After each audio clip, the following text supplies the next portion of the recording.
The evening was humid, the grill sizzled with steaks, and the sound of a blues song wove its way across the lawn when a voice cut through air like a blade cutting glass. "That's my sister's house she's staking claim on." My wife Clara stopped short. Her cocktail dropped from her hand. I released the tongs and our dog moved 3 paces back, ears flat. At the edge of our lawn stood Diane, HOA president, flanked by a woman in oversized sunglasses, a white jumpsuit, and a cloud of perfume so pungent it could fumigate a wasp's nest. The woman, Sylvia, scanned our house as if she were making a bid for it at an auction of high-end homes, then waved her hand with the authority of a dictator.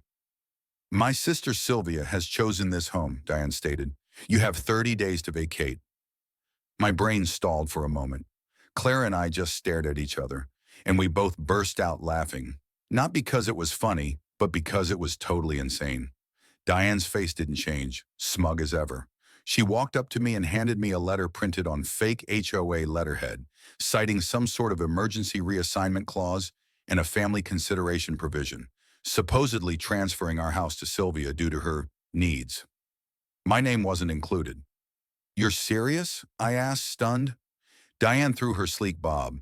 "The board has approved. Start packing." Sylvia, still scrolling her phone, trilled, "That kitchen's getting a total gut redo."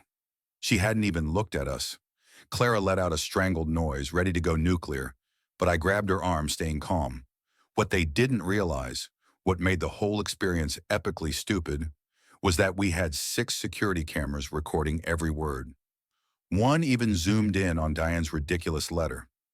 What they also failed to comprehend was that I, Daniel Harper, am a sitting federal civil court judge hearing a case against Diane's HOA, false charges, abuse of authority, and unlawful occupancy requests.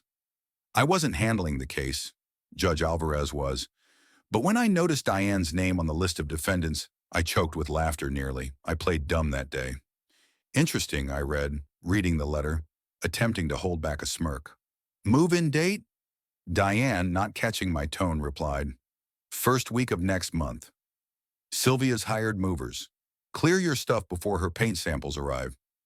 Sylvia was already snapping pictures of the porch, walking into our yard unannounced, disapproving the windows, and plotting a hot tub.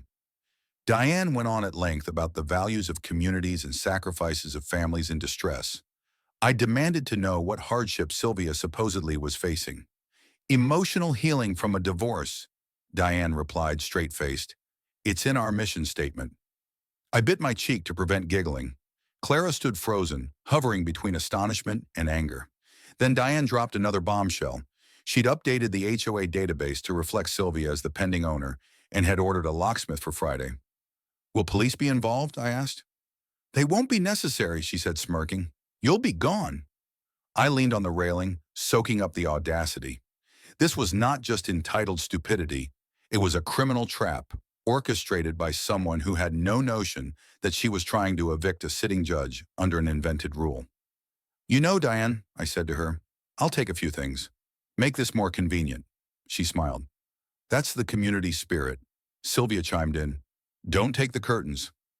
"They're my style." Clara glared at me like I was off my head, but I shrugged and entered. In my own office, I shut the door, pulled out the file reading Hove Diane Reynolds on it, and added images from the security tapes in a print of their circus act recording. And I phoned Alvarez. He guffawed halfway through the story. "She tried to rob your home? That's golden-plated rude." "It's better," I said to him. "She called a locksmith and invoked an emotional hardship clause." He cut off laughing. "I'm rescheduling the hearing. Let's get this on record." Outside, Sylvia measured for a Tesla charger on our porch as Diane peered into the garage. I smiled and opened the door. "Just called our insurance about the transfer, just in case anything goes missing." Diane stumbled, then nodded. Clara whispered, "What are you doing?" I replied, "Let her dig her own grave. I'll hand her the shovel when the locksmith arrives." Sylvia later posted our home on Instagram at night with the caption, "Future Home Vibes." Diane commented, "HOA's got your back, sis." I screenshotted it, added it to the proof. Diane believed I was just another neighbor. She was unaware that I was about to take apart her life in court. The next day, Diane strode down the street like a general, clipboard in hand, followed by a lanky man in a polo. Victor Clean, a questionable property appraiser who'd shown up in 3 HOA scam cases. Unlicensed. Still being investigated. He was at my place to inspect my place for Sylvia. I opened the door before. The next day, Diane put up a property transfer pending sign on our door. Neighbors buzzed. Some messaged me asking if we were moving. HOA mistake, I replied. Diane smiled smugly as she passed by, still unaware that her HOA case had been forwarded to federal review by a tip from a board member. I had presented it to prosecutor Lena Hayes, who hates bullies. That evening, I met with 3 board members, Ellen, Marcus, and Theo, at a coffee house. Ellen, near tears, shared with me Diane forged her signature and threatened fines if she complained. Marcus and Theo backed her up. No reassignment clause existed. She's wrecked lives, Marcus said. I'll testify. I promised legal protection. They agreed to an emergency meeting at my house. Diane finally broke her silence Friday through a group message.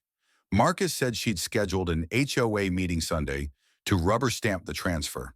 I offered my home as the venue. Cameras set. Sunday, Ellen, Marcus, and Theo showed up nervous but prepared, armed with bylaws and stolen files showing Diane's invented rules. Diane burst in at 1 p.m., heels clicking, Sylvia behind her in shades and carrying a binder. "Let's begin," Diane snapped. I smiled. "Welcome. Meeting's in session. Sit down." She stood frozen, feeling I'd taken charge. "This isn't sanctioned without my permission." Ellen, trembling, said, "3 board members can call a meeting." We did. Diane's eyes widened. Sylvia flopped onto the couch. "Can we talk about move-in dates?" "I've got furniture picked out." Diane cut her off, glaring. "This is my HOA. He doesn't belong here." She pointed at me. I slid her fake letter across the table. "Explain this approved transfer." Her face twitched. "Internal document." Marcus cut in. "Never seen it." Theo added, "Where's that stamp from?" "It was decommissioned years ago." Diane's empire collapsed. She screamed, accused the board of betrayal and me of conspiracy. "We're leaving," she hissed to Sylvia. "So no house?" Sylvia whined. They stormed away. Sylvia's perfume hung like defeat. We drafted a resolution removing Diane from power and asked for a county audit. That night, Claire and I sipped tea on the porch. "Now what?" she asked. "We wait. She'll either blow up or come apart." A security alert buzzed. Diane on our porch, sobbing, hair wild. She sat 10 minutes, then vanished into the night. Something had broken, but I knew she'd be back. Tuesday, the neighborhood lost it. Homeowners refused to pay HOA fees, called for audits.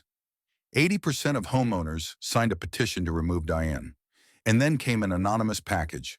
Piles of duplicate invoices, phony expenses, HOA funds spent on Sylvia's garden. I sent it to Lena. Her reply, felony charges. State auditors raided the HOA office. Diane showed up ranting about vendettas and shredded a warrant. Phones captured it. Her meltdown went viral. Officer Torres called. Diane's harassment complaint, on the basis of her fabricated letter, was rejected. Sylvia tried to rekey our locks that evening. Cameras captured her. I stopped her and warned her for trespassing. "This isn't over," she snarled and fled. Friday, Alan visited Diane at her door with overdue HOA taxes. Her meltdown hit its peak as movers cleared her for closed house. Neighbors observed, some with popcorn.